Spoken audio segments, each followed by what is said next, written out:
Hey neighbors, welcome to another episode of Love and Real Estate. I'm your host, Shelly Hibbert, owner of Changing Ways Real Estate Coaching. And today I'm just going to fan out because I'm excited to have one of my favorite people in the industry here with me today. Monica Bryant, how are you? I am great, Shelly, and thank you for that introduction. I fan out over you as well, Oh, wow. and you know that. Yes. I have from the time I met you, based on your energy, your spirit. You've been beautiful to me, and you still are beautiful to me. You're comforting. You're knowledgeable, and you care. I think if we were to just, your whole of who you are, your professionalism, everything winds up into you caring. And I think that does make a difference when it comes to when you decide to pick a realtor, who's going to represent you, who's going to look out for your best interests. You don't just want someone who says, oh, I've been doing this for 30 years, I've got you. No, you want someone who's been doing it for a long time. Yes, you want that person who is knowledgeable, but you want that person to care, because that person is going to look out for your best interest. And that's who you are. And that's what drew me to you. And of course, the other thing that drew you to me is you're my balance. Yeah. You're my counterpart. You know how to calm me down when I go crazy. I was going to say, did you come here to make me cry? That was awesome. And I appreciate you so much for that. My thing is relationships in the industry, right? We met working at the same broker, Yes. right? Instantly clicked, right? I mean, maybe not instantly, but once we kind of said hi, then that was it, right? Yes. And then from then on, we've been across the table from each other, on transactions. And, I left the broker. We still kept in touch. And the importance of not only having relationships with your clients, but relationships with people you're going to see in the industry out there working, even if they're not at your broker, is really important, right? Yeah, I absolutely agree with that. Relationships in this industry is really important.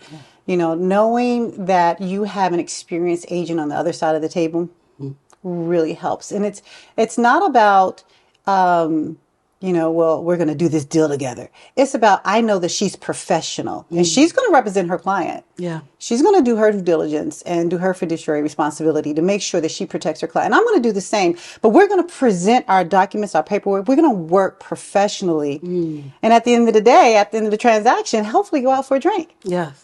And do it again. And do it again. That's what we're looking for. Do it again. And we come together, even though we're on separate sides sometimes, for a common goal. Yes. Right? And that's to make sure our clients get through their transactions successfully. Absolutely. Well, Monica, as you know, I am your biggest fan.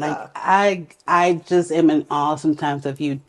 Top 3 in Prince George's County for countless years. Yeah. I follow your career. And every time I see you accomplish something, I'm right there cheering you on. I'm so in awe of you and how much you've accomplished. How many transactions? And you can give me an estimate because I know you probably stopped counting years ago, but how many transactions have you helped people close? Well, if I keep up with, let's just say the last 8 years, because I'm not going to go that far back. Yeah. I know it's close to 400. Yeah. Wow. And, I was with a company. We were with a company where we did high volume. Yeah. Right. I was doing an average of 50, 60 transactions. High volume, high stress, high anxiety. Yes. But you were killing it. You're still killing it. You're just killing it. The thing about it is I made the switch from that company to where I am now at Century 21 New Millennium because I wanted to be able to give more personal service to my clients. So important. Because being in the other broker, everybody was a number. Yeah. And even though I made some good relationships and I've kept some of those good relationships from some of those clients, I could not remember them. Mm-hmm. I can't. It was humanly impossible. Humanly impossible. Like you said, 50 transactions in a month. How do you connect? A year. Oh, I'm sorry. 50 transactions in a year. That's right. But with the volume that you Yes, do, it wouldn't be unlikely for you to be able to do that. But at the same token, to have all those people come through, it's hard to make that personal connection, which is what I struggled with working for that same absolutely. company. And so I get it. And so now that you're with Century 21 New Millennium, Yes. how is real estate for you? You know what? Real estate is so much better. My When you work for a corporation and they always have the meetings and they talk about work-life balance and you're never really able to achieve work-life balance because when you go on vacation, you bring your laptop and they tell you stop working and you're like, yeah, There's no way okay. you can. Not I've if got you care. not not if I've got 10 transactions closing Yeah. and 10 more coming on the market, right? So work-life balance, I've been able to achieve that now. The market is still good. Yeah. It is what it is, right? We've had our wonderful run on the market with the 2%, 3% interest rate. Oh, yeah. And now we've had the interest rates go up, try to cool down the market, and it still hasn't cooled down. Yeah. Right? It's just a little bit, but it's still there, and the interest rates are still up. But they're not as bad as they were. Yeah. And we still People are have still buyers. buying Yes, homes. people are still buying homes. And sellers, we don't have as many sellers on the market now. So this is still our sellers market. Yeah. And It that's what it definitely is. is. And this is really a different type of market. I've been doing this for almost 30 years. Yeah. So to have a seller's market extend for this length of time is different. It's different. And yeah, so there's always something new under the sun. And there's Absolutely. always something to learn in this game, right? And that's the thing that I love. I love to continue to learn. And see, the whole premise to my podcast is love and real estate. And I found out so much, I forgot to ask you, why did you fall in love with real estate? Oh, shucks, that's easy. I'll tell you from the perspective of when I first got into the industry, my kids were younger, right? And I got laid off from my job. I was an executive assistant and I was traveling 45 minutes one way One way. from Laurel to Reston So that's an hour and a half of your day every day. yeah. Oh, gosh. in a junker, like my car. I mean, that car, I don't know how that car survived, but I was always afraid it's going to break down on my way to work or from work. Yeah. But I had two young kids and my mom was helping me. And one of the things, sometimes when you have young kids, the school calls you and say, hey, your child is in the nursery, the nurse office, and they're Yeah, not come pick feeling 'em well, and we need to come pick them up. And I've had to do that, and that's frowned upon. But what I noticed that was not frowned upon, me leaving 10 minutes or 20 minutes earlier, that was frowned upon. I'm in traffic getting to work. Okay, I'm 10 minutes late. That was frowned upon. But I noticed that people who smoke were allowed to go out every hour and spend 5 to 10 minutes outside on a smoke break. Wow. And I didn't take smoke breaks. But of course, I didn't have that liberty. I didn't have that luxury because, again, that was allowed. But me leaving early to go get my kids, that was not a good fit for me in that company. So they let me go. Wow. They let me go. And I was like, wow, okay. Well, at least I'm getting unemployment. And dabbled in Mary Kay really quickly. I was like, don't want to do that. Yeah. And decided, you know what, I'm just going to get my real estate license. I don't know why. I saw a sign. I saw something. Yeah. I will tell you, if you're looking to be a realtor, you will be what I would call a starving artist for 2 years. Yeah. You need somebody to support you because it does not bring an income right away. Yeah. It looks glamorous. When you buy a house and you see that HUD and you see what that realtor is making, and understand that's not the full commission of what the realtor is making. However, also that journey there, if it looked easy, that meant you had a good realtor. Yeah. Because that's our job, Yeah. to try to get you there, and we cover all the processes and so forth. But to learn this industry and to really get this industry, you're in it for a couple of years before you really start making money. Absolutely. Unless you get on the fast track and join Changing Ways, where we guarantee you your first deal in the Well, first there you have 90 it. days. If you team up, Yes. exactly. If you team up with a good coach, Yeah. and who's going to tell you, do exactly what she says. Yes. And you'll Not do a it. mentor, but a coach. Yes. Someone who's going to make sure that your business thrives in the way and goes in the direction you want it to go, right? Absolutely. But yeah, you're absolutely right. It's you got to gain muscle for the industry. You do. It's not an overnight thing. It's not a get rich quick No. scheme.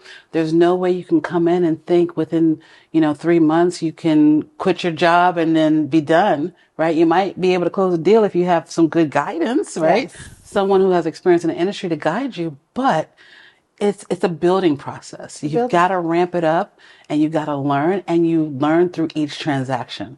So as you have a transaction, you're learning through it, because no two transactions are alike. No two homes are alike. No two clients are alike. So you're learning with each person you come in contact with. You're learning with each home you go into. I mean, it's a learning process that you build muscle for. Yeah. But once you gain that muscle, oh man, Yes. It's the memory. It's like the back of my hand now. Yeah. I do real estate in my sleep now. Yeah. It's just what I do. And I love it. So I fell in love with it because it gave me the opportunity to earn an income and the flexibility to go to my child's PTA meeting, to pick up my child when they're sick. Yes. It gave me that flexibility to be a mom, which I love being. Yeah. And a realtor, which I absolutely love because I love the connections that I made along the way. I have clients to this day that I met 30 years ago that we still keep in contact with. And that's one of the fun parts about real estate. Yeah. And that's meeting good people. People in from the all industry. walks of life too. Yes. Good people from all walks of life. So I share that sentiment with you. You gotta, especially without telling our age, how long we've been in the industry. It's been over 2 decades for me, and probably the same or more for you. At the end of the day, you have to love it Yes. to be in it this long. I couldn't see myself doing anything else. yes.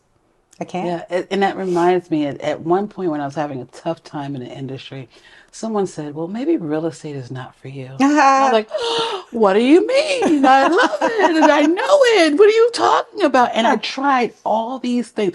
I mean, I sold hair online. I sold lingerie. I did other things to Yes. maybe try and see whether something else was for me. I came right back to real estate. Yeah. I even went and got my life coaching certification Yes. and a master's in NLP for life coaching. Guess what I'm doing now? Took all that knowledge and poured it right back into real estate. Into real estate. Actually, because, I graduated from the University of Maryland Business School in 2016. And I don't mind dating myself. I was Yeah. 49 Wow. when I graduated. And someone said, what are you going to do with that degree? I said, what do you mean? I'm going to sell real estate. I went to get my degree because I wanted the experience. My son had already graduated from the business school probably 10 years before I did. So that was something on my bucket list to do, to get my degree. Oh, wow. Right. And I, glad I did it. It was a wonderful experience. It keeps you young. Yeah. But yeah, I went straight. It's real estate for me. There's nothing else. Does it, that degree, because I've got my bachelor's in business as well, but it helps because real estate is your own business. It is. You're building your own business. I mean, it doesn't have as much overhead or startup costs, Yes. right? But this is your organization and you need to build it as your own business in order to succeed. Right. I had a guest on not too long ago, and I told him he's a lender, and I'm like, you're part of my organization. Yes. Right? Yes. You are helping me to build my business, and what my business is helping people get through the home buying process and the home selling process successfully. So yes, this is your business. So that going back to school and getting your degree probably propelled you to being number 3 for years running, or top 3 for years running. And, what propels me is that I'm also competitive. Yeah. What propels me is that I don't like the word no. I don't like it. I don't understand it. Did you say no? Let's talk about this. Wait a minute. What language is that? Yeah. You mean on, right? You didn't mean no. You meant on. Yeah. Okay. I get it. So at any time, of course, you come across different people in this industry, and you have people in all spectrums. I've sold homes from, 150 to 1.5 million, right? And so you have different people, and some people really are want you to have that degree. And I show that up. I show up for that. Yeah. But I am who I am. I am, as you can see, I'm naturally me. Yes. Right? And I love being me. And I love sharing me with those who want to be a part of my life and in my circle. And that would be my clients, Yeah. as well as my associates in this Absolutely. industry. And I love keeping, and I have done that. I've made sure to keep really good relationship with all my, even our, where we used to work from. I still keep great relationships with them because, again, for me, it's really about building relationships. Yeah. And And maintaining those there was a things. real camaraderie there. We were all under the same stress, the same anxiety, the Yeah. same, you know, quote unquote hamster wheel. Yeah. But that camaraderie it's what bonded us Yeah. together, right? So let's talk about that a little bit. How stressful real estate can be. Is there a place for health and wellness in real estate? Absolutely. Is there a need? And there is a need, Yes. right? There's a place and there's a need. Unfortunately, with real estate, sometimes our customers, we've got customers and we have clients. Our customers do not fully understand what we do and how well we do it. Yeah. And there will be times when they take us for granted. And, I understand that they definitely have to look out for, their bottom line, but we're out here to service them. And of course, we don't get paid for the service we do unless we go to settlement. Absolutely. And that can be the stressful part. It's getting there. It's getting there. So we're constantly marketing. We're constantly looking for more deals, of course, while we're maintaining our relationships with our previous customers and looking for referrals, of course, from our past clients who, of course, love us, right? But the stress comes when the market switches on us because this is not a 9 to 5 job with a guaranteed salary. At all? Not at all. This is all on Your you. efforts and your efforts alone. Every individual or agent's efforts. Yeah. Yeah. So there's nothing guaranteed in this, and that can be stressful. Does it stress me out? Not as much because I believe in manifesting. I believe I stay positive. I do go to the dark side sometimes, of course. We all go to the Human dark side. nature, yeah.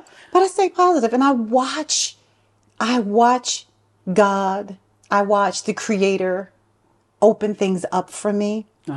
And when things are not opening for me, I then try to go within and find that peace of where I am right now and know that I can look at where I have come from.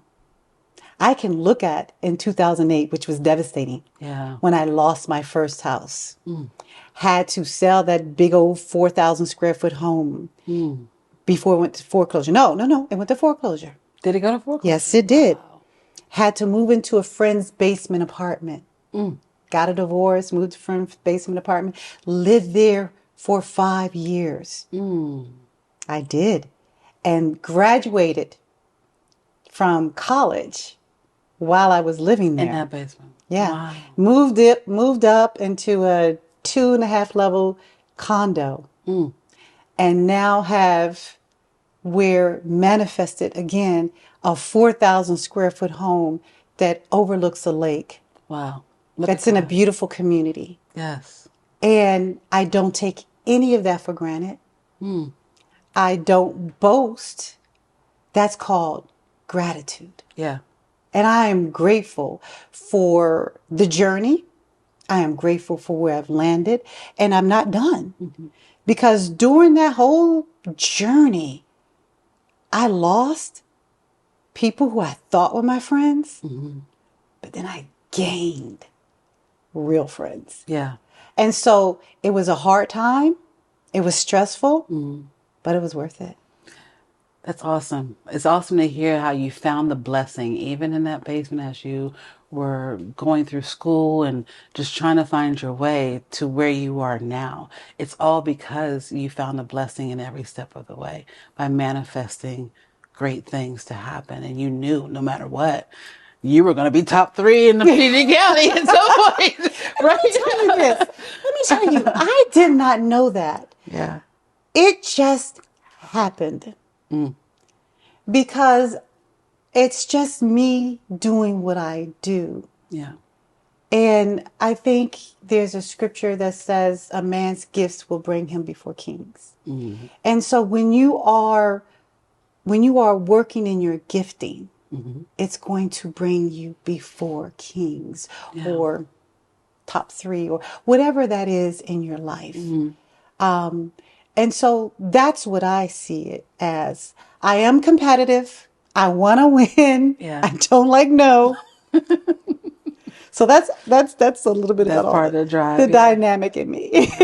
Absolutely. Absolutely. So when you talk about the stresses of the industry, what I heard you say, it resonated with me. It's not really the clients because a good agent is never going to let a client know that they have other clients. That client thinks that they're the only client you have, right? Yes. Whether you have just that client or you have 10 other clients, Yes. that client only sees you working with them. The stress of the industry is not working with the public, it's the changes in the market. Yes. It's not knowing what the market is going to look like tomorrow. So us full-time agents are in it every day and we see the subtle change and we're like, "Uh-oh, what's happening?" Yep. Right? And then you're hoping that it doesn't change the dynamic of whatever wave you're riding at that point because you know you got to build momentum for the market and your income and your closings and your just generating your lead source and things like that. So talk a little bit about what that stress feels like when that market changes and what agents need to do to kind of protect themselves because I know a lot of agents, right? Yes. And what I see is they fly off the handle. They start screaming if something goes awry in their transaction, or they start stressing over the market changes. And I'm like, stress is the number one factor with all ailments, cancer, high blood pressure, high cholesterol. So, what kind of advice would you give these agents who don't understand that health and wellness is a part of, the market changes and the stresses that they go through in the industry? What type of advice would I give agents to understand that?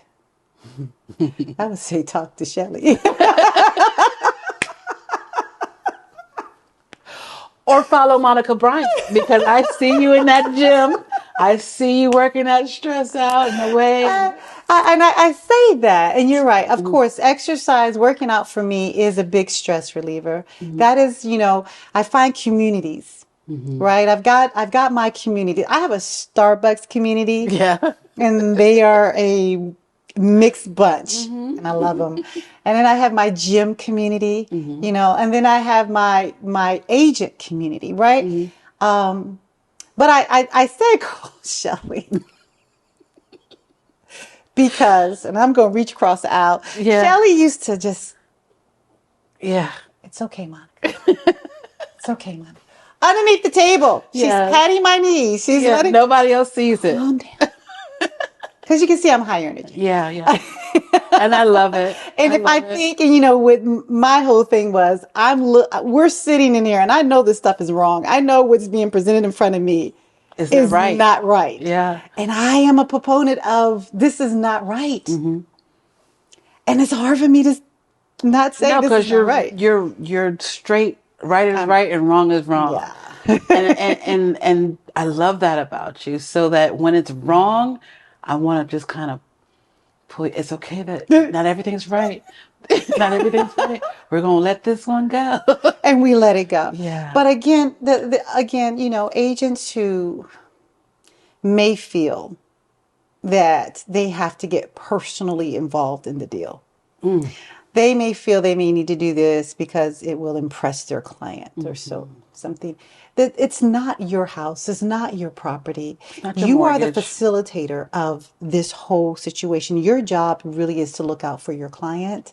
But at the end of the day, you want to work with that other agent to get this done for both the seller and the buyer.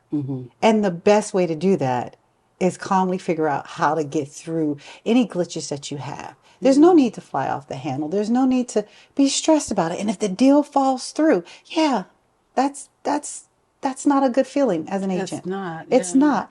That means we've got to go out and look at more houses, and we've got to win another offer. Yeah. But Re-strategize. and Yeah. re-strategize. But the bottom line is because your client felt like this is not going to work, we're always constantly looking out for the best interest of our client. Absolutely. One of the things that, probably I would always tell my clients is, they walk into a house and, they, oh, I like it. You like it? Yeah, I like it. Do you love it? Well, it's nice. Okay, let's go. Yeah. There's no need. If you don't love it, don't buy it. Mm-hmm.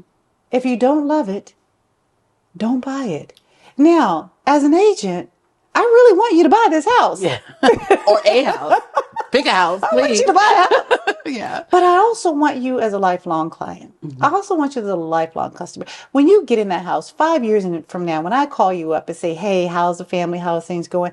I want you to tell me how much you love your house. Mm-hmm. And you're so grateful that you got that house. So important. I don't want to hear, oh, this was a horrible decision and blah, blah, blah, because in my opinion, that's a reflection on, did I do my due diligence with you? Because I'm going to vet you as much as possible to make sure that we're in the right home for you. I'm going to ask you a ton of questions. And I'm going to steer you away, which I've done. Oh, can we go see this house? Why would we go see this house when it doesn't have a basement? Right. Don't you need a basement? Yeah, but you need a basement. Yeah, you're right, Monica. Kind of That's have to needed. reel them back in. Reel Right? them back in. Yeah. And you stick with them. You stick with your clients.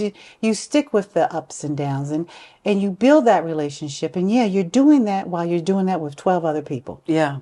Right? Yep. And you have to do that. As the market creeps on to another unrecognizable market. Unrecognizable market. So yeah, I tell you, I have seen divorces, I've seen heart attacks, I've seen people go through some really bad ailments from the stress of this industry. And back when the market crashed, a friend of mine went right to the Holiday Inn over by the IKEA and wrote his wife and kids a note, and that was it.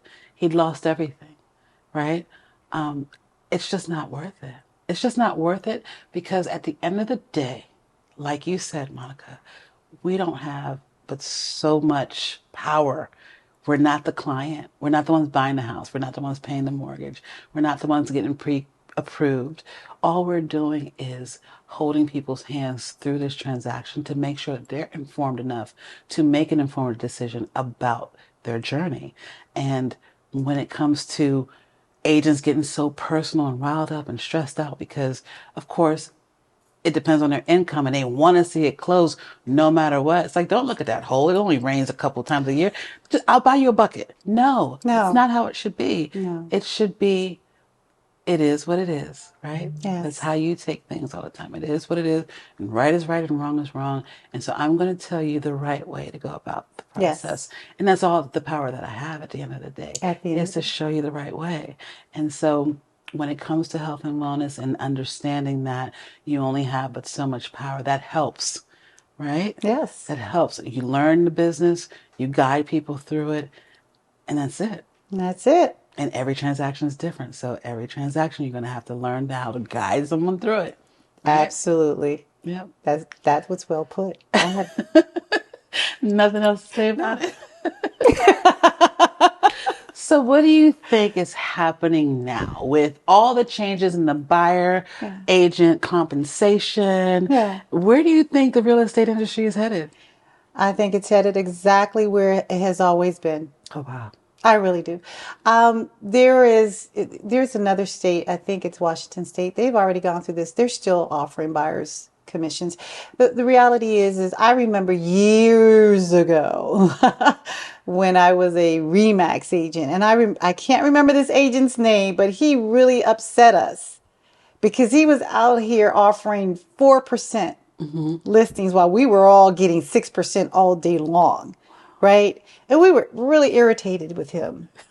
But the market changes, Yeah, right? it And does. so, and it goes back and forth, It up and does. down. And we know, you and I know, Yeah. as soon as this market becomes a buyer's market again, this whole thing is going to go away, Yeah.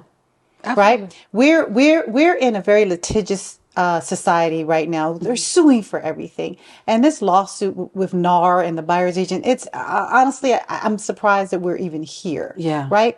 Because those sellers who are suing because they don't want to pay the buyer's agent. Well, when you bought your house, did that seller not pay your buyer's agent? Absolutely. Absolutely, they did, Absolutely. right? But Yeah. now, because it's a money grab, Mm-hmm. and it's still a seller's market, and you've got the control. Yep. You do. You've got the upper hand. Mm-hmm. I don't know how this was. They won because Yeah. I think buyers agents are an integral part to make sure that the buyer is well taken care of. Yeah. However, there are states that do not have buyers agents. Yeah. They only have transactional agents. Mm-hmm. And so if you don't use a buyer's agent, you do run the risk, honestly, buyer beware. You're now in a buyer beware situation. Absolutely. That's what you are. That is Mm-hmm. what it's coming to. So you are going to have to be very informed of what you're doing. And you and I know, both you and I have dealt with attorneys Yeah. and engineers. Those are our Yeah. two Yeah. nemesis, right? Yes. Because Yes. they know everything. Oh, They yes. I, and I, you know, You you know, do. they know what they know. You know what you know. But they don't sell real estate every day. They They don't don't. sell 100 transactions They a year. don't. They're not doing this every day, all day. Not They at all. do engineer or they do whatever law they practice, Mm-hmm. right? Mm-hmm. And so, but they may decide, I don't need a buyer's agent. And they, of course, That's their that's their right to prerogative. do. That is their prerogative to do. But I would tell anybody, you will be shooting yourself in the foot if you do not have a competent, professional, and knowledgeable buyer's agent to help you through this process. Absolutely. And you fight for your buyer's agent to Yeah. make sure that they get commission because, again, they don't get paid. Yeah. And this is not, we don't do this as a ministry. Yeah. No, it's not. It's not. It's not a ministry. We love you, we love what we do. But it's like if we become a basketball player, Yeah. oh God, I get to make money playing basketball. Yeah. And I feel like, oh God, I get to make money selling real real estate. estate and servicing client and getting to meet people and so forth. Mm-hmm. If I can't close a deal, then I can't pay my car note. Yeah. Like you, I totally agree. It's not a sustainable thing for two reasons.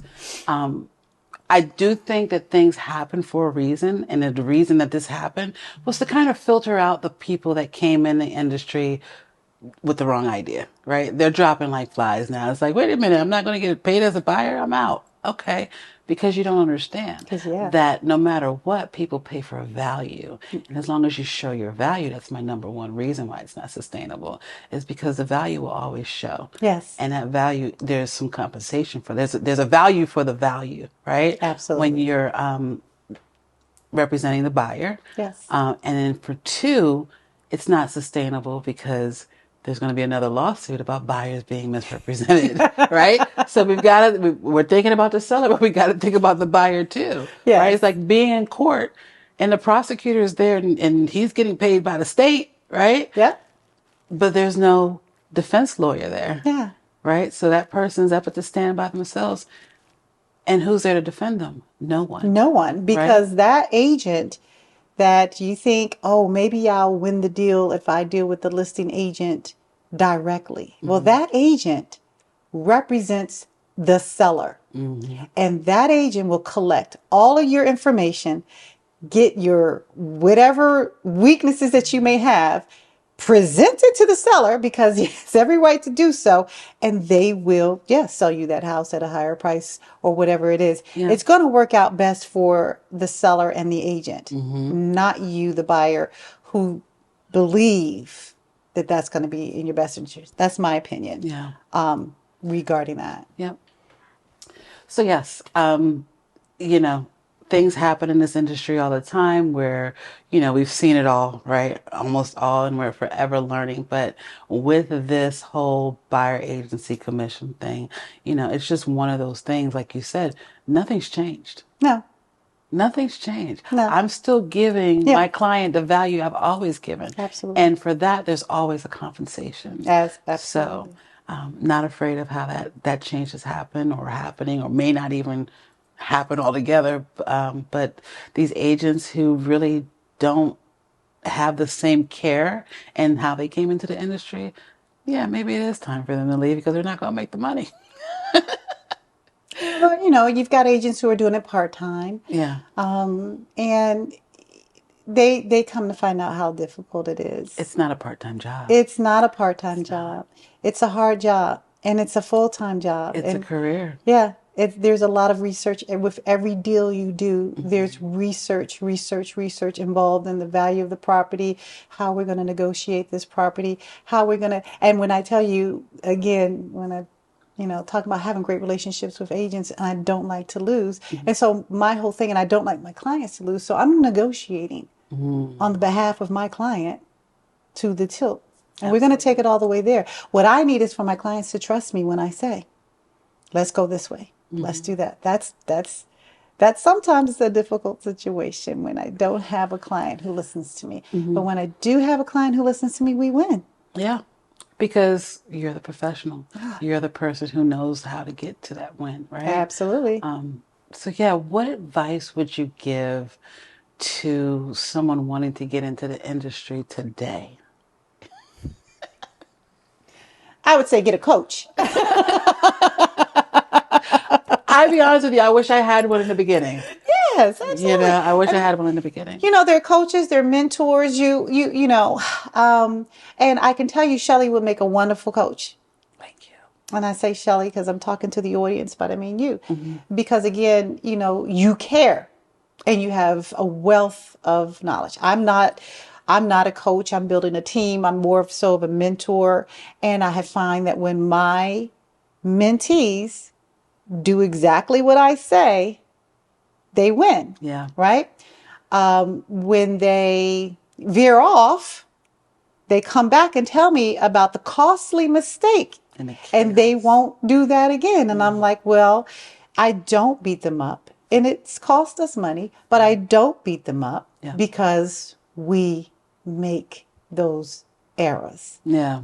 When we first start. Absolutely. And you just have to endure. So if you're coming into this industry right now, you want to look for an agent who is going to provide you with some guidance. You're going to either join a team or get a mentor or get coaching, whichever one works best for you as the agent, right? And you have to decide that this is what you really want to do, because you're going to have to put your full focus into it. You're going to have to do the research. You're going to have to do a lot of reading. Yeah. A lot of reading. Because I remember when I first got in this industry, I had to learn that contract, and that contract has done nothing but get bigger and bigger. I know, right? And it's changed. And it changes. Yeah. And so, but it's at the point where, of course, every time there's a change, we have to go through it and see what the change is. But it's at the point where I can just I can go through it that quickly, right? Because, but as a new agent, you spend 3 hours. Read the not contract. filling in the blanks. I can't tell you how many times knowing that contract like the back of my hand has won my deal for me. Yeah. Because other agents don't read it. They just fill in the blanks. They just fill in the blanks. And they think that they can just, because they've been winning that way for so long, that they can continue winning. But no, I'm going to protect my client. And the way I protect them is by knowing the contract. Absolutely. Yeah. And making sure that if we need to get them out, they have an out. They have an out. Yes. Absolutely. Well, Monica, I thank you so much for your insight and your time today. I appreciate you coming on and sharing your insight, and I hope to have you back. Yeah, I'll be back. This was fun. Thank you for having me. You know I like to have fun. Yes.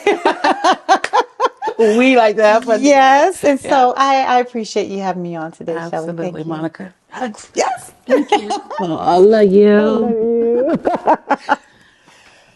Great. Well, you guys, this has been another great episode of Love and Real Estate. I'd like to thank my guest, Monica.